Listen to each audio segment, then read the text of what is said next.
An IT consulting sales leader with 16 plus years of experience, an IIM Lucknow alumni, and an aspiring wildlife photographer who loves traveling. Mr. Amit Valsangkar is our guest for the day. He is currently based out of Pune with his wife Swati, daughter Meera, and his pet doggie Joy. He's a very passionate animal lover and has been doing wildlife photography for the last 2 years. Welcome, Amit, to Oli Green. Thank you, Abby. Thank you very much for this opportunity. I think you have covered a very important piece of my life, all the important aspects of my life, by stating about my family, my career, and mentioning about the dog, which is really special to me. So thanks a lot for that. Okay. Obviously, photography and nature and all those aspects will come in our discussions as we Okay. move forward. Yeah. 2 years into wildlife and bird photography. Can we have an insight into your experience? One is, I mean, how did you get into this? Coming from a sales background, how did you get into this? And what is your experiences that you've gathered over the last 2 years? So yeah, so I'll take a step back and I'll probably give you a brief about what has happened. So it's 2008, since the time that I was really interested to get into photography, as in general photography, and I had a very basic Canon 550D at that time, and I used to love clicking pictures.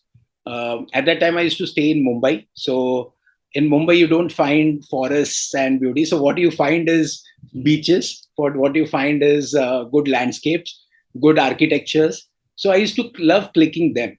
But as you said, being into sales, traveling was a part of my life, is a part of my life, and that's what I loved till probably around a couple of years back, when I had a discussion with my wife and I told her that it is something which I want to pursue as a hobby, as a passion, because that gives me happiness. And what is your suggestion? So she said, all you need is to probably find some time. And everyone knows, I know, COVID hit at that time. And I connected one of my very good friends, almost a decade plus year old friend, Ashirwad Oak, who is into birding and wildlife for almost 5 plus years now. And I think I dedicate a lot of learning to him. He's always been there to guide me and help me with his suggestions. And I told him that I love photography because I used to get fascinated with the kind of photos he used to click about birds, about animals. And he guided me that, okay, I don't want you to spend exorbitantly because you're not a professional or something, but you can definitely go with some basic upgrade of whatever gears you have. And that's when I moved on to Canon 80D. I got a 150-600 Sigma lens, and that has been the start of the journey. So that happened, I think, exactly around 2 years back. My wife, she has played a extremely important role in all this, because she encourages me to do a lot better. She is the source of motivation, because it's not easy to be a working mother and then manage a kid household, and then especially when I'm on tour, so that's how it started. Then I got enrolled into a couple of online courses, because in COVID everyone had good time, so I said, why not add some value to the skills that you have. So thanks to few gentlemen like Jayan Sharma, Sudhir Shivram, Akash Das, Abhijit Kar, who are probably one of the best photographers, wildlife photographers in India. And I used to spend a lot of time in looking at their, skills, going through their social media pages. And then I engaged into a formal, kind of sessions, workshops. But all said and done, I mean, wildlife is something which will never come to you at your home, right? No matter how much theory you go through. So that's when I started going out, exploring places nearby, and I have been always fascinated with the mountains, with the forest, especially the birds, animals, and I have a soft corner for animals anyway. So I think it's a kind of a meditation for me. It gives me a tremendous amount of mental peace when I am at probably shooting any kind of a wildlife or a bird. And that's how this journey began. And now I'll say, I mean, when I look at the other photographers around, some people follow, some people say that, oh, you click some great pictures. But I still feel that, I am at a very amateur level or a beginner in the wildlife or birding. And I feel good that, people appreciate your work, Yeah, yeah. So this friend of mine, Ashirwad, he said, and that was a very special compliment for me. And he said, Amit, see, I'll tell you, it's been 5 years I am into this, but probably what you have done in the last 2 years is something that you have almost reached, where I am today in 5 years. So that is something which motivates me. That is something which helps me to grow, and that's it. I mean, I kind of will say that this is what the overall journey has been for last 2 years. Obviously, I'll share some other aspects to it, but yeah, so on and so forth. That's it. The overall how did I get into the wildlife or a birding photography? Yeah. Okay, now that is the passion side of it. I mean, when Yeah. you're a passionate nature lover, but these days we hear a lot about climate change and man-animal conflicts. Yes. See, how do you think that photography, wildlife photography or bird photography, can be instrumental in protecting our environment? So there are multiple aspects to you to that piece, Abby, and I'll probably share certain aspects of it, and how we interlink is something where it will depend on every individual. But this is what I feel I have achieved, and that helps me, to share this thing. So when I'm capturing any kind of a nature or a wildlife animal, be it landscape or birds, in the nature, I have learned that some key aspects. First and foremost thing which I have learned is patience is the key. So you have to probably wait till a particular time till you get that frame, or you capture that bird the way you want to, or if you want to probably get an eye shot of a raptor or a eagle, you need to just wait for that time. What it automatically does is it incorporates a lot of patience in you. Now when we do or how we relate this in our day to day life, I mean, I have been going through a lot of videos which come on Instagram where I see people are driving rash, you know and they are passing through a forest, they are passing through a let's take an example of what happened in Hyderabad a few days back. There was a leopard which probably was wanting to cross a road, and there was a vehicle which just hit into it. Now if you actually apply a little bit of more patient and a careful driving, that leopard could have been saved. Probably it would not have been injured in the first more place. So I feel when we present our work on the media, at least there is a even if there is a 0.1% of what I'll say respect, or there is a love or affection, that okay, wow, this is such a wonderful animal, or this is such a wonderful bird, we should probably think while we drive through a forest or something, that will reduce these amounts of incidents. And that is how probably you are going to protect. Say ultimately what we are doing is we are going back to the mother nature. So we just, I mean, I look around in Pune and I find there are no mountains left, which was probably 20 years back. And sometimes I feel that why do we destroy such a beautiful place? And we are actually, I don't know what people think, but I feel India is a country where you need to be blessed to be born, because you get a desert, you get snowfall, you get rains, you get everything that you probably don't get in any country, that all the 3 or 4 seasons in one country. But in India, you are born, you are blessed to have all these things. So all these aspects, when I capture a landscape, that communicates a message that you have to probably go visit that place to feel what is the beauty which is hidden in it. And it can be anything. It can be as probably amazing as Leh Ladakh, or a Kashmir, or probably a Rajasthan, or Kerala. I mean, beauty is probably the way you look at it. So So it's across India, and I feel we add that piece. Then second is, you probably end up, you don't need to give up. You can probably try and try. If not at the first, second, third, you will reach a point probably where you succeed in getting what you want. So that's another aspect what I link it to when I do kind of a photography, especially in birding or animals photography. When you travel, you learn. There is something which you probably cannot learn sitting at home through any number of lectures. But if you are probably away in the wild, you learn it from the experience, and that is something you cherish. So these are certain things which I feel, as a nature lover or a bird or animal photography, I love about it. Yeah. The clarity is very much there. I mean, the management lessons that you've gone through, the clarity of thought is very very evident there. See, I'll tell you, and this is something which I realized when I connected, So I'll take a couple of examples, We might have passed through beautiful kingfishers, who just sit alongside a river or or even sometimes on the perch of the trees.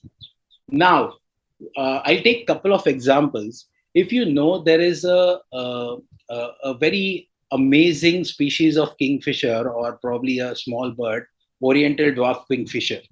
Now, this is a bird. Now, what do you learn and how do you?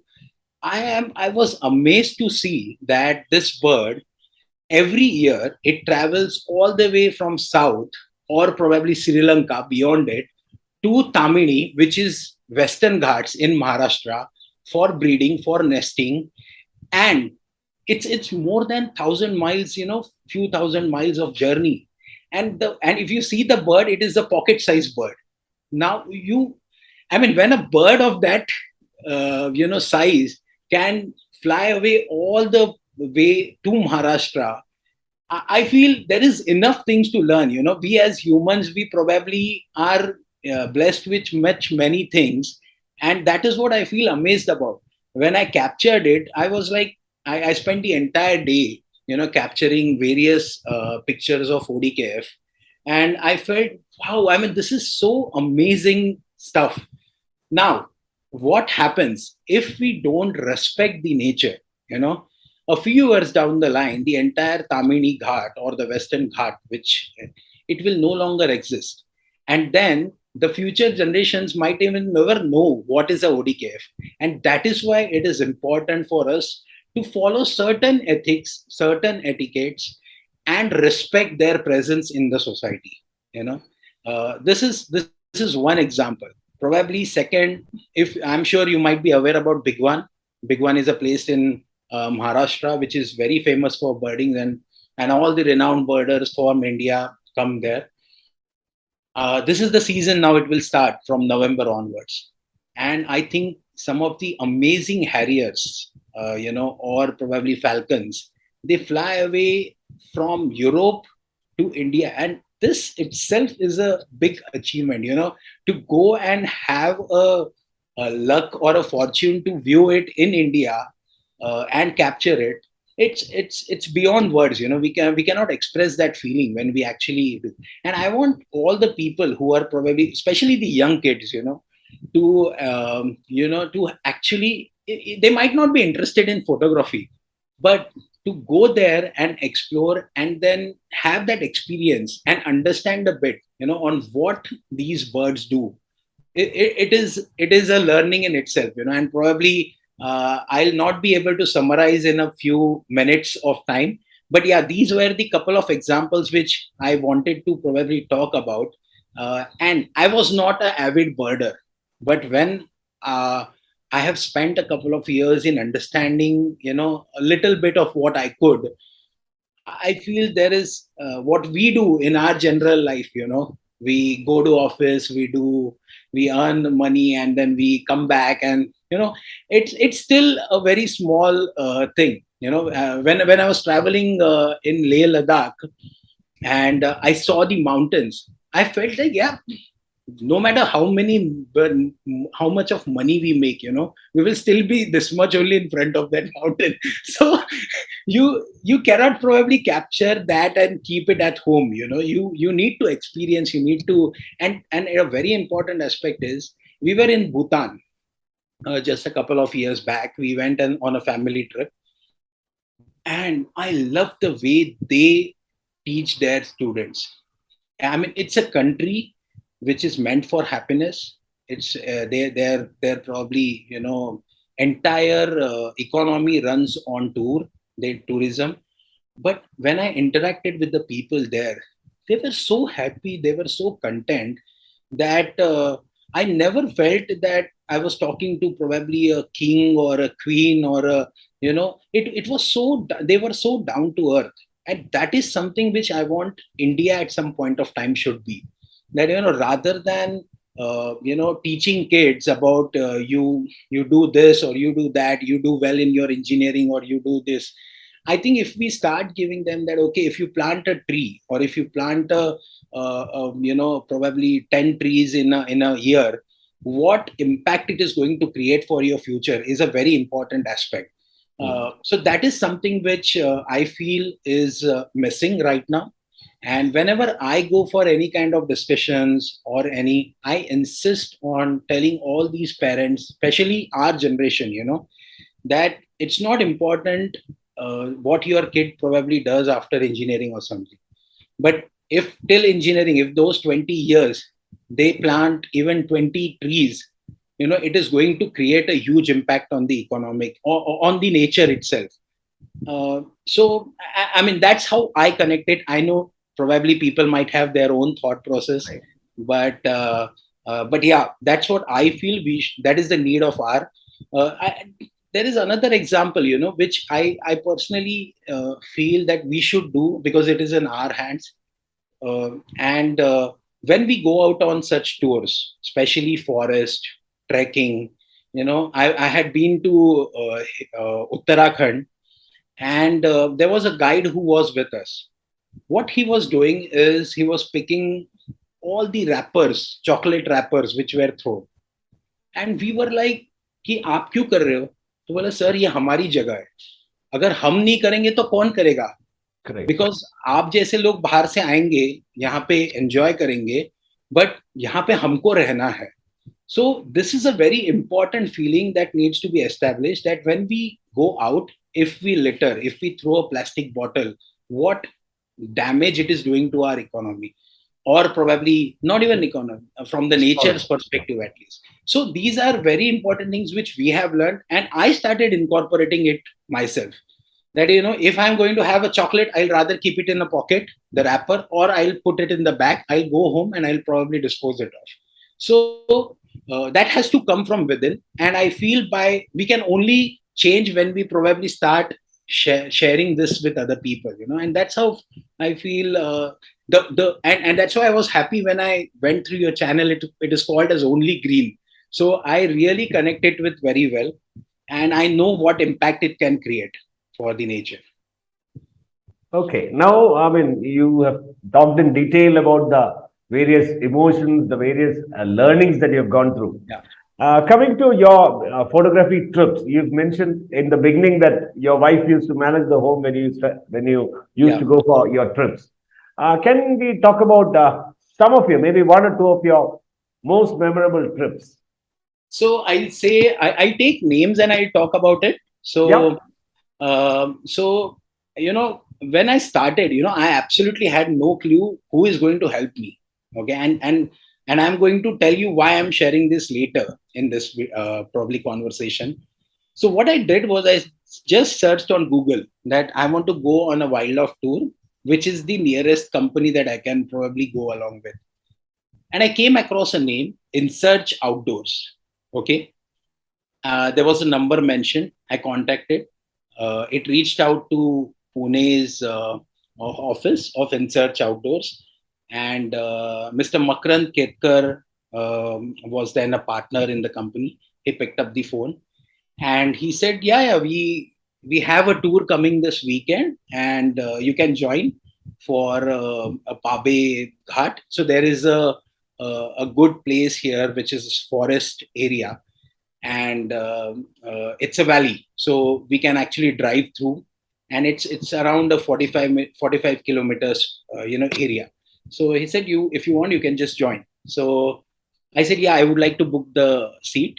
And that was the first experience, but I cherish it very it's a very close to heart, because uh, on Sunday I was all geared up, and he said, you have to come at 3:30 a.m. And I was like, 3:30 a.m., is it a time?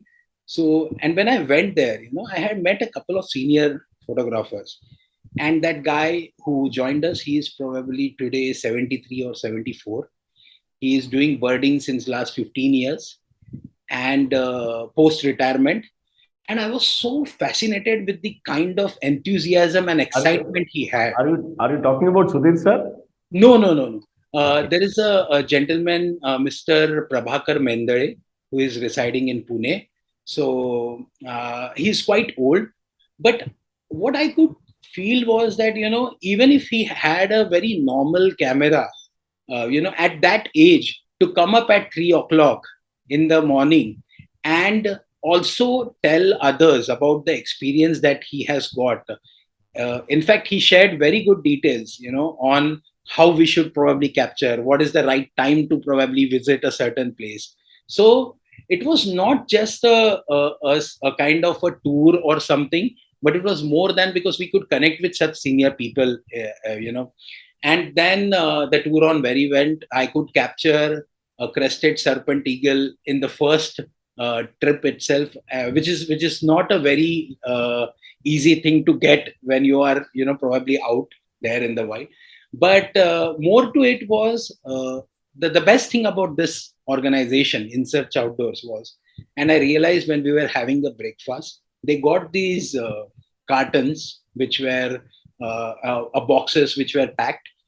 And after the breakfast, right from the banana, banana ka, matlab the chilka, banana Hmm. peel, everything, they just put it in one bag. They folded all the cartons, and they said, I said, this is really amazing. I mean, because I could connect it very well. They said, we don't throw it, we just take it back, and then we dispose it off. So I love the values and the ethics that they got in, even when they are probably taking 5 or 6 people on a tour, making arrangement of food, and then making sure that we are not spoiling the nature. Another key aspect was, when we reached a certain point where we were supposed to shoot eagle. Mr. Parag Mende, he said, Amit, I'll tell you a basic rule. We are almost 25 to 30 feet. You have got a very good lens with you. Don't cross this, because once you cross this, then it's kind of getting and probably hampering the bird's privacy. Let's respect and shoot it in the best possible way from this distance. And I like that clarity of thought, that when you are probably doing birding, we should not hamper their space, because it's there. It's like someone entering our home. So we will not appreciate if someone comes at any random time, and if someone wants to, let's give that space and area to them, so that you can yourself also enjoy well, and we are not even hampering their you know Okay. because I have seen in the other tours, and that is a very important aspect. I have seen people probably just for getting a flying shot or something, throwing a stone at it, making it fly, and that is something which is really bad. So I feel, as a photographer, no matter what, you can wait there for 2 hours. If the bird is sitting there for 2 hours, then it will fly. So you can take whatever shot you want. All you need is probably a little bit of patience.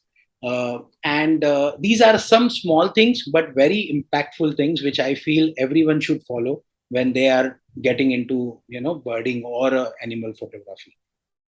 Okay.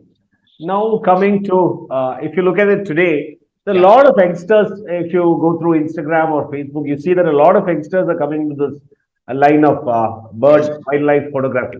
Yes. One thing that I've realized is, I mean, there is not much of monetary benefits attached to it. Yes. It is a passion, it is a hobby, it is your love for the nature that drives you all through. Yes. But then, if there is one message that you would like to convey to these people, So, youngsters, what could that be? yeah, so I am probably still very young in this field, But whatever I have learned, a very important message which I can share from the experience that I have got is, you know, uh, be open to learn from others. There is no specific age to learn or grow.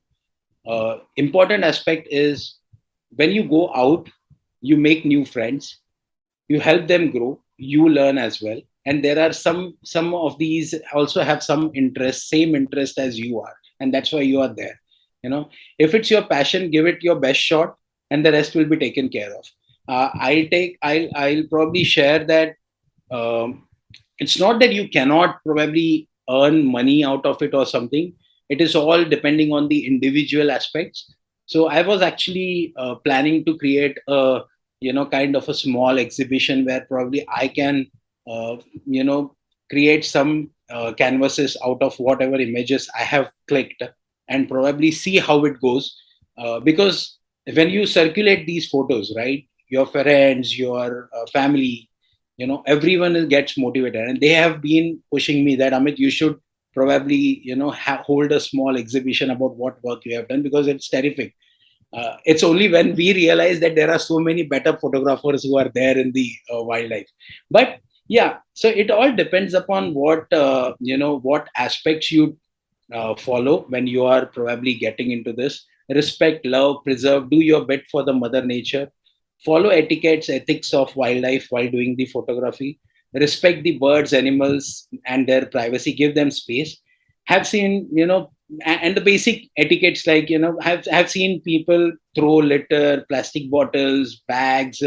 Please avoid this. I mean, I'll say, whenever you are out there in the wild, let it be a wild space. Don't probably go and create a human space, there. Because that is something which I will probably not like, not even any other species who are there in that area.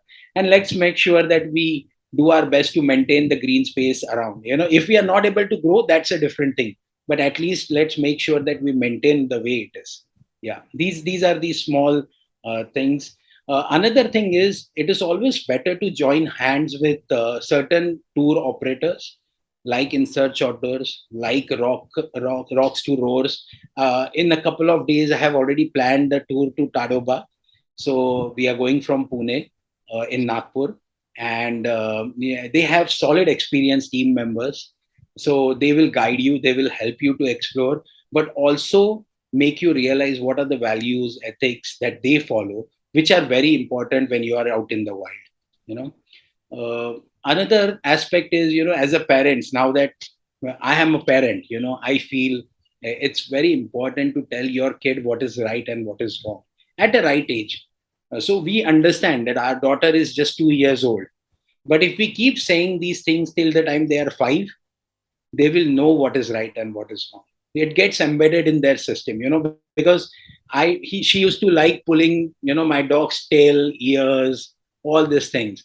But now she stopped doing it, and she's just 2 years old, and she knows that aisa karne se it might hurt him.